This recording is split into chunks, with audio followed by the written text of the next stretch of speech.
아침을 여는 큐티, 오늘 큐티 말씀은 신명기 28장 15절부터 24절까지입니다.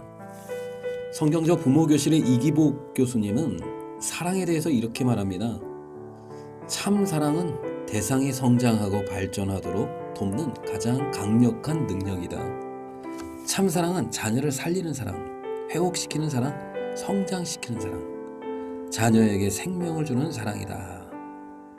그래서요, 자녀들을 보면 활짝 웃어주래요. 너는 참 귀하구나. 정말 사랑스럽구나. 그래도 내 아들 훌륭하다. 멋진 아들 최고. 또 아이들이 실수했을 땐요, 괜찮다. 안 다쳤니? 사람은 누구나 다 실수하는 거야. 실수를 겁내지 마라. 이렇게 말해주라는 겁니다. 그리고요, 너는 아직 잘하는 중이야 라는 마음으로 자녀를 바라보라는 것입니다. 그리고 기회 있는 대로 안아주래요. 참사랑은 자녀를 성숙시키고 발전시키고 성장하게 합니다. 은혜와 자비가 많으신 하나님 아버지, 하루의 첫 시간을 주님께 드립니다. 하나님의 사랑으로 충만하여서 사랑과 기쁨과 은혜를 오늘도 흘려보내는 복된 날 되게 하여 주옵소서. 오직 순종만이 복받는 길이며 순종하면 모든 민족 위에 뛰어나게 하리라 말씀하신 하나님께서 오늘은 불순종과 저주에 대해서 말씀하십니다. 네가 불순종하면 하나님의 명령을 지키지 않으면 저주가 임할 것이다. 네가 성읍에서도 저주를 받으며 들에서도 저주를 받을 것이요 네가 들어와도 저주받고 나가도 저주받으리라. 네 저주가 끊이지 않고 네 삶의 저주가 떠나지 않을 것이다. 어제 하나님은 축복하신다. 그런데 오늘은 저주하신다.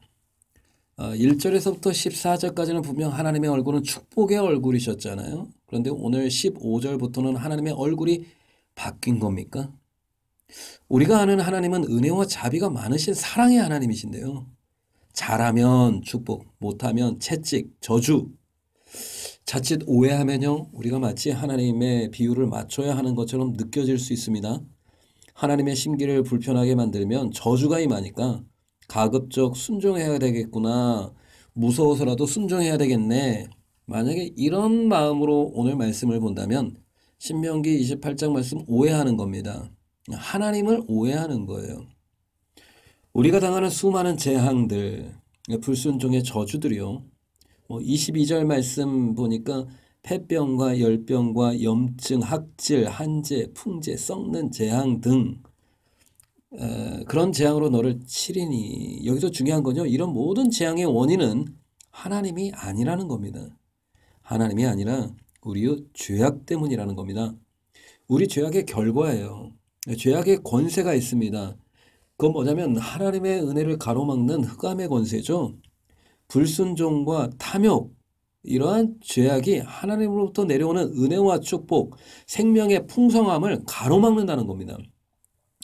재앙과 저주는 죄로부터 오는 것이지 하나님으로부터 오는 게 아니라는 거예요. 죄는 하나님과 우리 사이를 가로막아 그동안 누려왔던 풍성한 은혜와 축복과 믿음과 성령 충만이 내 인생, 우리 가정, 우리 공동체, 우리 교회 흘러들어오지 못하게 하는 가장 큰 장애물이라는 겁니다. 이걸 어떻게 하라고요? 제거하라는 거예요. 죄가 들어오지 못하게 하라는 겁니다. 이게 오늘 말씀의 하나님의 뜻입니다. 이게 하나님의 본심이에요. 너의 인생에 하나님의 은혜와 생명과 축복을 가로막는 게 있다. 그건 너희들의 죄악이다. 그거 조심해라. 적용 질문 드리겠습니다. 내 인생에 문제가 있을 때 하나님을 원망합니까? 아니면 혹시라도 회개할 죄가 있는지 자신을 돌아봅니까? 내 인생의 축복을 가로막는 해결되지 않는 죄가 있습니까? 알면서도 끊지 못하는 반복되는 죄가 혹시 있습니까? 3살 버릇 80까지 간다는 말이 있죠. 부모라면 자녀들이 나쁜 죄를 범했을 때 고민합니다. 그냥 계속 지켜봐야 할지, 두고 봐야 할지, 아니면 부드러운 말로 타일러야 할지, 아니면 따끔하게 매를 들어야 할지. 처음에는 그냥 지켜볼 만큼 지켜볼 것입니다. 그러나 나중에는 조용히 불러다 타일을 거예요. 그런데 충분히 말하고 반성하는 기미를 보였는데도 불구하고 같은 죄를 끊어내지 못하고 그 죄를 계속 반복하게 된다면 부모는 분명 회초리를 들게 됩니다. 매서운 얼굴로 엄하게 책망하고 매로 때릴 것입니다. 근데 그 매를 맞고 고친다면 그건 얼마나 큰 은혜겠습니까? 자녀가 착한 일을 했을 때 칭찬과 상을 주는 것이 부모의 사랑이라면 자녀가 잘못된 길로 갈 때 가슴 아픈 마음으로 회초리를 내리치는 것도 부모의 사랑입니다. 하나님도 마찬가지입니다. 이스라엘이 죄악 가운데 있을 때에도 계속해서 축복하기만 한다면 그건 절대 사랑이 아닙니다. 백성들이 뇌물을 받고 가난한 자를 멸시하고 우상 숭배의 죄악을 계속 저지름에도 불구하고 그들이 계속 형통하게 놔둔다. 그건 사랑이 아닙니다. 순종하면 축복하리라 말씀이 하나님의 사랑이라면 불순종하고 죄악을 행하면 내가 저주와 혼란과 책망을 주리라. 이 말씀도 하나님의 사랑이라는 겁니다. 참 사랑은 사람을 성장시키고 회복시키는 능력입니다. 의와 평강의 열매를 맺게 될 줄 믿습니다. 적용 질문 드리겠습니다. 자기 백성의 저주를 통해서라도 바른 길로 가도록 하시는 하나님을 보면서 무엇을 느끼십니까? 하나님의 경고를 무시하고 내 마음대로 행동에 실패했던 적이 있습니까? 그 실패를 통해서 배우고 깨달은 것이 있다면 뭡니까? 히브리서 12장에는요, 하나님이 주시는 징계에 대해서 말씀합니다.